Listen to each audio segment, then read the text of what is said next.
انہیں صبح میں نے بیگم کو میسج کیا آئی لو یو، اس کا رپلائی آیا ہے احمد آپ عید تک مولانا صاحب کے پاس رکیں بلکہ ہر دوسرے دن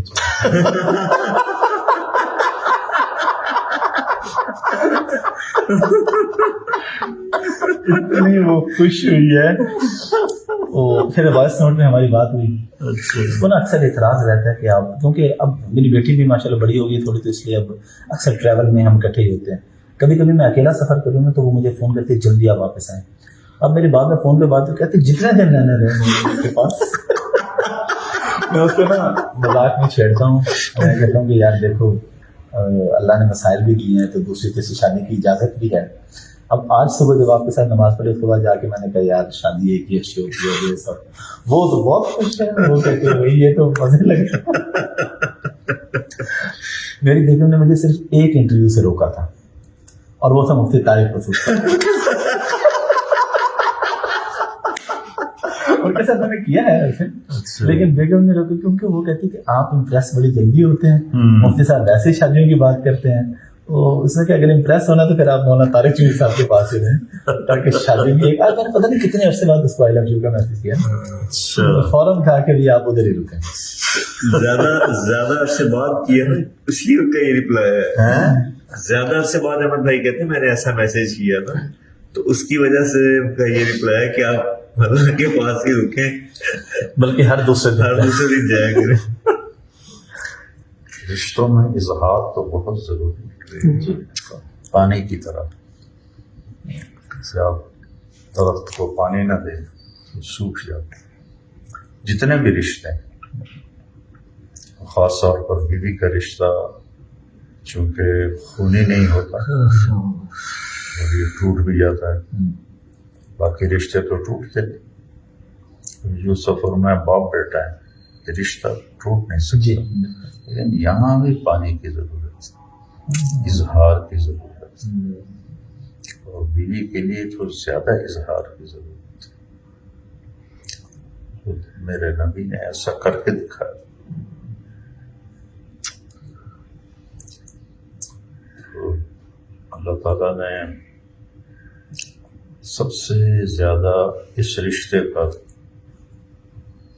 آیات اتاری، سب سے زیادہ. والدین کی چند آیات ہیں، اولاد کی چند آیات ہیں، احادیث میں بھی، بیوی کے بارے میں قرآن میں بھی اور حدیث میں. اور ایک تو وجہ یہ ہے کہ یہ بنیادی رشتہ ہے، اس سے آگے نسل کی ابتدا ہوتی ہے. یہ ہے بیج کی طرح، بیج میں کوئی کمی بیشی ہو جائے تو وہ پھوٹتا ہی نہیں. تو ہم نے کپاس کاشت کرنا چھوڑ دیے، لیکن ہماری مین کراپ تھی کہ بیج نہیں ملتا، صحیح بیج نہیں ملتا. یہ بنیاد ہے. ہاں، حالانکہ وہ بہت پروفیٹیبل کراپ ہے، لیکن یہ ہمارے جیسے بددیانتی پورے ملک میں تو ان ریسرچ سینٹروں میں بھی بددیانتی ہے، بیٹھے رہتے ہیں، ریسرچ نہیں کرتے. تو ایک بے جان چیز بیج کے بغیر ختم ہو جاتی ہے. جاندار کا جو فیصلہ ہے اس میں بیج کی طرح ہے. اور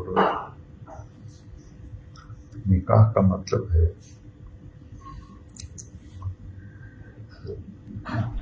بارش کا ہلکے ہلکے زمین اتر کے جذب ہو جائے، اس بارے میں نکاح.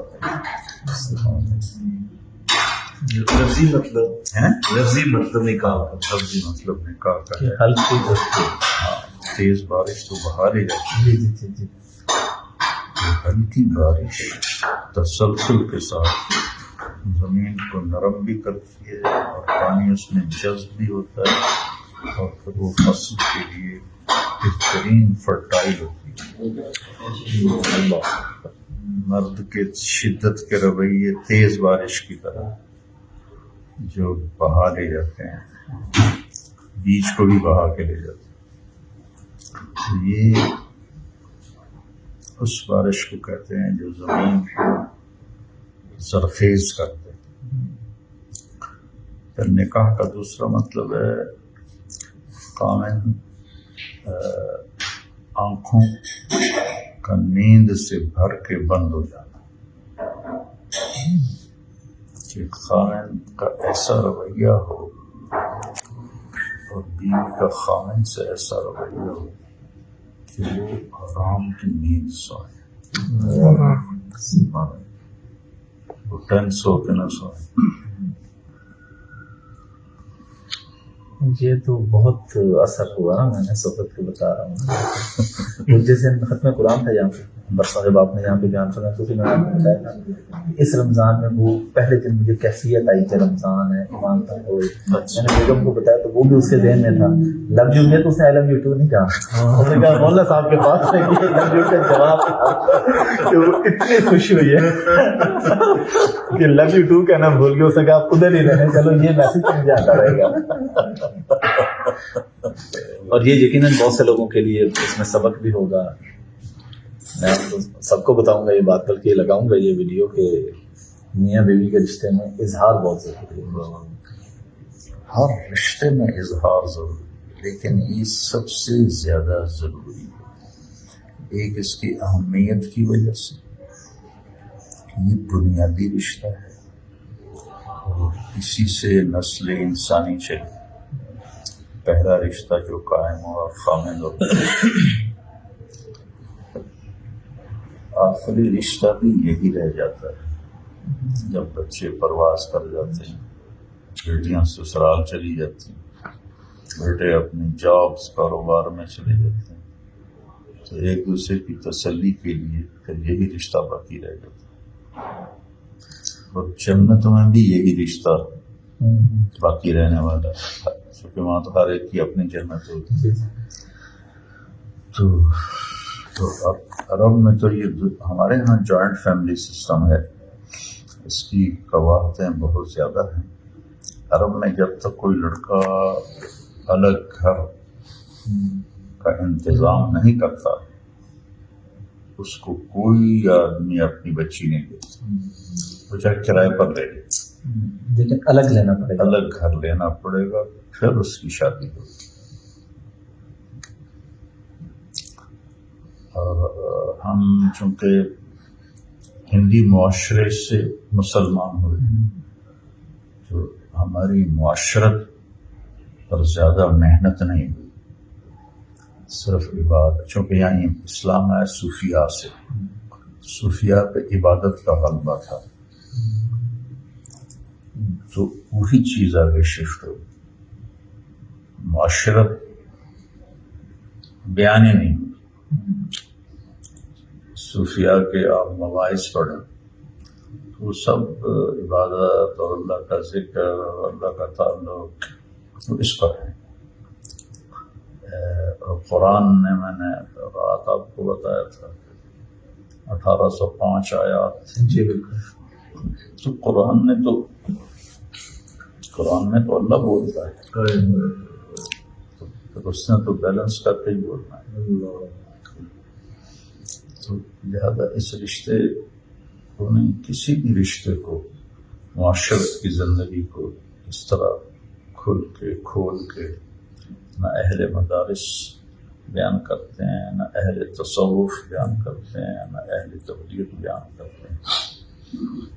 تو اس لیے پھر اوپر سے ہماری ہندی معاشرت ہے تو یہ ایک بہت بڑا خلا ہے جو آج تک باقی. شادی ہوتے ہی ساس بہو کے جھگڑے شروع ہو جاتے ہیں.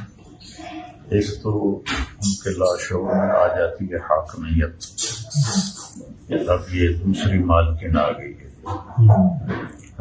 بالکل لاشعوری ایک تناؤ پیدا ہو جاتا ہے. اور دوسرا ہوتا ہے کہ بیٹے کا رجوع اس کی طرف ہو جاتا ہے تو یہ ایک حسد کی کیفیت پیدا ہو جاتی ہے. ان دو چیزوں کی وجہ سے پھر وہ ساس بہو کے ساتھ وہ سلوک نہیں کرتی جو بیٹی کے ساتھ کرنا چاہیے. اس لیے شریعت نے صرف خامن کا حق رکھا ہے، چونکہ اس نے آگے ایک بہت بڑا کام کرنا ہے، ایک نسل تیار کرنی. جتنی قیمتی چیز ہوتی ہے اتنی ہی قیمتی دائی ہے، دائی اس سے زیادہ قیمتی ہوتی ہے. ذرا سے خراش آ جائے تو وہ چیز پر آ جائے، سب چیزیں خراب ہوتی ہیں. پھر وہ دائی کو تبدیل کرنا پڑتا ہے، توڑنا پڑتا ہے ایک چھوٹی سی خراش پر. تو انسان سے قیمتی چیز کائنات میں کوئی نہیں، اور اس کی دائی اس کی ماں کا رحم ہے. جب ماں کے اوپر تانے پڑیں گے اور رویے غلط ہوں گے تو اس کی تو ساری دائی زخمی ہو جائے گی. اس سے جو نسل پیدا ہوگی وہ پیدائشی ڈپریشن کا شکار ہوگی.